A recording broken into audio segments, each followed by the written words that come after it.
ಹೆಚ್ಚಿಗೆ ನಡೀತದೆ. ಸರ್ ಇವತ್ತು ಎಸ್.ಎಂ.ಎನ್ ಸೌಹಾರ್ದ ಬ್ಯಾಂಕ್ ಒಂದು ಲೂಟಿ ಆಗೈತಿ, ಗ್ರಾಹಕರ ಹಣವನ್ನು ತಗೊಂಡು ಹೋಗಿದಾರ ಅಂತ ಒಂದು ಇದು ಐತೆ. ಇದ್ರ ಬಗ್ಗೆ ನಿಮ್ಮ ಅನಿಸಿಕೆ ಏನ್ ಸರ್?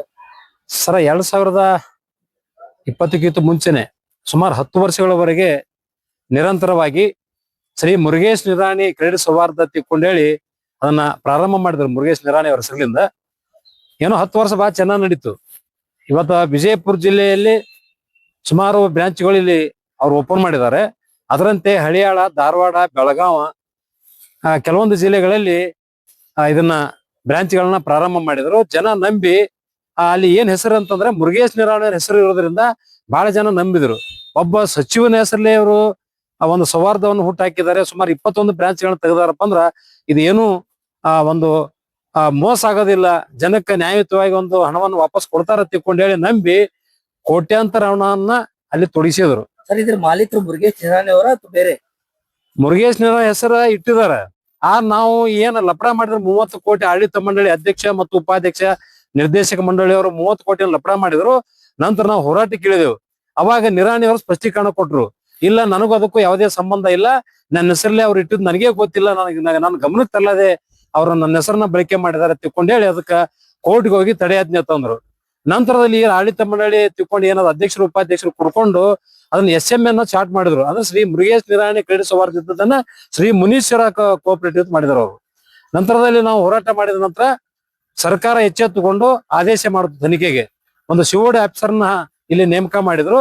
ಅವ್ರು ಸಂಪೂರ್ಣ ತನಿಖೆ ಮಾಡಿ ನಂತರ ಯಾರು ತಪ್ಪಿತಸ್ಥರನ್ನು ಕಂಡು ಬಂದ ನಂತರ ಏನ್ ಆಡಳಿತ ಮಂಡಳಿ ಸೌಹಾರ್ದದ ಆಡಳಿತ ಮಂಡಳಿ ಅಧ್ಯಕ್ಷರು ಉಪಾಧ್ಯಕ್ಷರು ಸೇರಿದಂತೆ ಒಟ್ಟು 5 ಜನರನ್ನ ಆರೋಪಿತರನ್ನ ಮಾಡಿ ಅವರು ಸುಮಾರು 1.5 ವರ್ಷವರೆಗೆ ವಿಜಯಪುರದ ಒಂದು ದರ್ಗಾ ಜೈಲಿಗೆ ಕಳಿಸಿದ್ರು ಅವರು. ನಂತರ ಅವರು ಜಾಮೀನು ತಗೊಂಡು ಹೊರಗೆ ಬಂದ್ರು.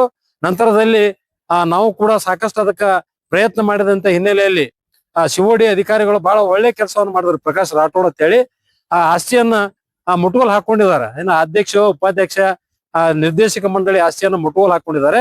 ಇಲ್ಲಿ ಬೆಂಗಳೂರಲ್ಲಿ ಒಂದು ವಿಶೇಷ ನ್ಯಾಯಾಲಯ ಅದ. ಇಂತ ಏನು ಅವ್ಯವಹಾರ ಮಾಡಿರ್ತಕ್ಕಂತ ಒಂದು ಸೌಹಾರ್ದಗಳ ಮೇಲೆ ಒಂದು ವಿಶೇಷವಾದಂತ ಒಂದು ನ್ಯಾಯಾಲಯವನ್ನ ಕೋರ್ಟ್ ಆ ಒಂದು ಸಂದರ್ಭದಲ್ಲಿ ಒಂದು ವಿಶೇಷ ಕೋರ್ಟ್ ಅನ್ನ ತೆರೆದ್ರು. ಆ ಕೋರ್ಟ್ ಅಲ್ಲಿ ಈ ಪ್ರಕರಣಗಳು ಚಾಲ್ತಿ ಅದಾವು.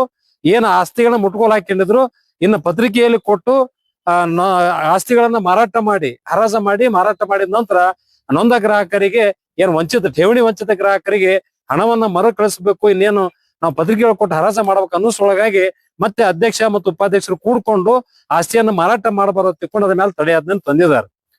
ಈ ಸರ್ ಬ್ಯಾಂಕಿನ ಹೆಸರಲ್ಲಿ ಆಸ್ತಿ ಅನ್ನೋದು ಏನದ?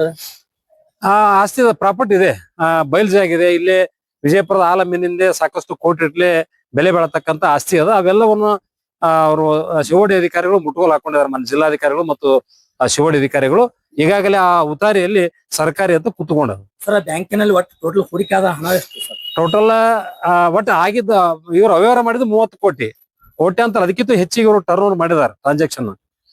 ಆದ್ರೆ ಇವ್ರು ಕಬಳಿಸಿದ್ದು 30 ಕೋಟಿ ಹಣ. ಕೇವಲ ಬಡವರು ಇವತ್ತು ಹೋಟೆಲ್ ನಲ್ಲಿ ಕೂಲಿ ನಾಲಿ ಮಾಡಿ ಮುಸುರಿ ತಿಕ್ಕಿ ಏನೆಲ್ಲಪ್ಪ ಮುದುಕಿಯರು ಸಹಿತ ದುಡ್ಡಿಟ್ಟಾರ. ನಿವೃತ್ತ ನೌಕರಸ್ಥರು, ಮಿಲಿಟರಿ ಅವರು ಏನೋ ಒಂದು ಮುಂದಿನ ಒಂದು ಮಕ್ಕಳಿಗೆ ವಿದ್ಯಾಭ್ಯಾಸಕ್ಕೋ ಹೆಣ್ಮಕ್ಳಿಗೆ ಮದುವೆಗೋ ಯಾವ್ದೋ ಒಂದು ಕಾರಣಕ್ಕೂ ದುಡ್ಡಿಟ್ರ ಇವರೆಲ್ಲ ಏನದ ಅವ್ಯವಹಾರ ಮಾಡಿ ಬಡ ಜನನ ಹಾಳು ಮಾಡಿದ್ರು.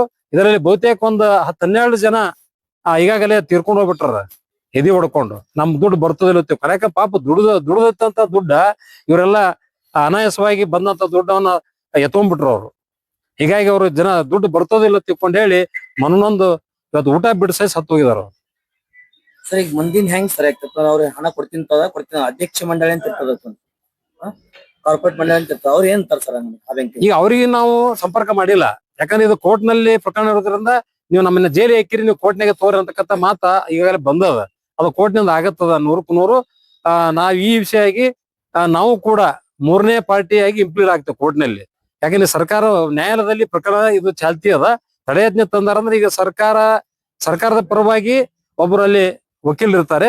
ನಾವು ಕೂಡ ಹೋರಾಟಗಾರರ ವತಿಯಿಂದ ಅಂದ್ರೆ ವಂಚಿತ ಠೇವಣಿಗಾರರ ವತಿಯಿಂದ ನಾವು ಕೂಡ ಅಲ್ಲಿ 3ನೇ ವ್ಯಕ್ತಿಗಳಾಗಿ ಅಲ್ಲಿ ಇಂಪ್ಲೀಡ್ ಆಗಿ ಆ ಕೇಸನ್ನು ನಡೆಸಿ ಶೀಘ್ರದಲ್ಲಿ ಆ ತಡೆಯಾಜ್ಞೆಯನ್ನು ತೆರವುಗೊಳಿಸುವ ಮೂಲಕ ಮುಂದೆ ಪ್ರಾಪರ್ಟಿಯನ್ನು ಹರಾಜು ಮಾಡ್ಲಿಕ್ಕೆ ಒಂದು ವ್ಯವಸ್ಥೆಯನ್ನ ನಾವು ಸರ್ಕಾರದ ಮೇಲೆ ಒತ್ತಡ ತರ್ತೇವೆ. ಸರ್ ನೀವು ಏನ್ರ ಬ್ಯಾಂಕ್ ನಲ್ಲಿ ಹಣ ಏನಾಯ್ತಿದ್ರ? ನಮ್ಮದೇನಿಲ್ಲ, ನಾವು ವಂಚಿತ ಠೇವಣಿ ಗ್ರಾಹಕರ ಪರವಾಗಿ ಹೋರಾಟವನ್ನು ಮಾಡಿ ಈಗ ಒಂದು ಹಂತಕ್ಕೆ ಬಂದಿದೆ. ಸರ್ ಈಗ ಹಣ ಸಿಗ್ತದಂತ? 100ಕ್ಕೆ 100 ಸಿಗ್ತದ. ವಿಳಂಬ ಆದ್ರೆ ಮತ್ತೆ ನಾವು ಹೋರಾಟ ಮಾಡ್ತೀವಿ ಅನಿವಾರ್ಯ ಪರಿಸ್ಥಿತಿ ಒಳಗ. ಯಾಕಂದ್ರ ಬಹಳ ಜನ ನೊಂದಿದ್ದಾರೆ ಅಲ್ಲಿ. ಕೇವಲ ಬಡವರು ಸಹಿತ ದುಡ್ಡು ಇಟ್ಟಿದ್ದಾರೆ, ಏನೋ ಸ್ವಲ್ಪ ಹೆಚ್ಚಿಗೆ ಬಣ ಬರ್ತಂತಕ್ಕಂಥ ಏನ್ ಮನುಷ್ಯನ ಆಸೆ ಇರ್ತದ. ಇವ್ರು ಹೇಳ್ತಾರ ಅಧಿಕಾರಿಗಳು ನೀವ್ ಯಾಕೆ ಅಲ್ಲಿ ಇಟ್ರಿ ತಿಳ್ಕೊಂಡು ಅವ್ರಿಗೇನೆ ಸ್ವಲ್ಪ ಬೈಯುವಂತ ಕೆಲಸ ಮಾಡಿದ್ರು.